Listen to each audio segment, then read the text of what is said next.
It's Friday. Time for another fun size art lesson.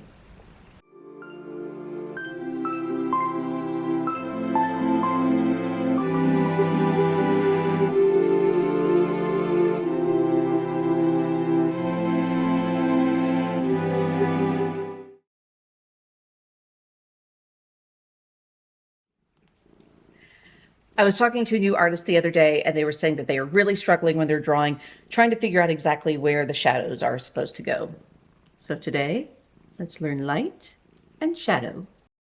We're going to use our Funko friend Vincent Van Gogh to show the 3 areas of a form when drawing. As I'm moving this light bar around, you can see the dramatic lighting effect it produces on Vincent. On the left side of his face here is the light side, which contains the highlight and halftones. The right side is the shadow side. The form shadow is the darkest part, blocked from receiving the light by the other side of his face. And past the shadow side is the cast shadow. The cast shadow is darkest underneath the figure and gets softer the further away it spreads. This gives you a sense of grounding for the object, so it isn't free floating in space. As I move the light source around Vincent, you can see the cast shadow move around as well. Since I can't hold the light and draw at the same time, I'm going to snap a quick photo of the light where I want it to use as a photo reference for a sketch. There are 7 elements of art: line, shape, form, value, space, texture, and color.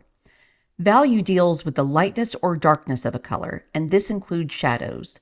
Since we see and understand objects because of how light or dark they are, values help our brains to understand what the dimensional shape of an object is. Value deals directly with light, and we need light in order to see form. But we also need to see how that light transitions to shadow on an object in order for our brains to understand it. If you are a representative artist, learning to see the interplay of light and shadows is your best way to translate the 3D world onto a 2-dimensional surface. Everything has a light source, whether it is a natural light like the sun or candlelight, or something like a lamp or even the light of your phone. Light is beautifully predictable. It does not bend or twist. It always travels in a straight line, and the shadows that are cast are a direct response to anything that the light hits. If something is in the way, it will obstruct light from reaching the other side. Much like we see the knuckles of Vincent's hand sharply illuminated, but the back of his hand is in shadow since the light isn't hitting it.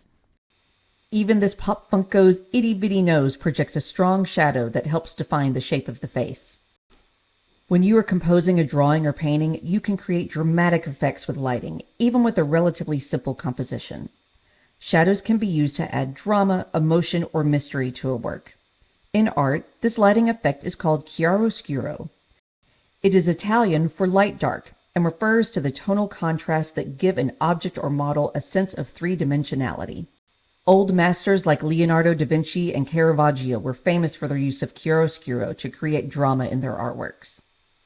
When setting up your composition, you can play around with the idea of multiple light sources, like a series of street lights, or a single strongly defined light source like moonlight coming through a window or a fire to create dramatic lighting and shadow.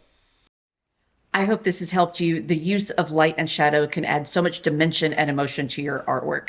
Oh, hi. So play around with your light sources and see how it affects your work. Let me know what else you'd like to see. I'm happy to help. Have a great weekend. Say bye. Bye.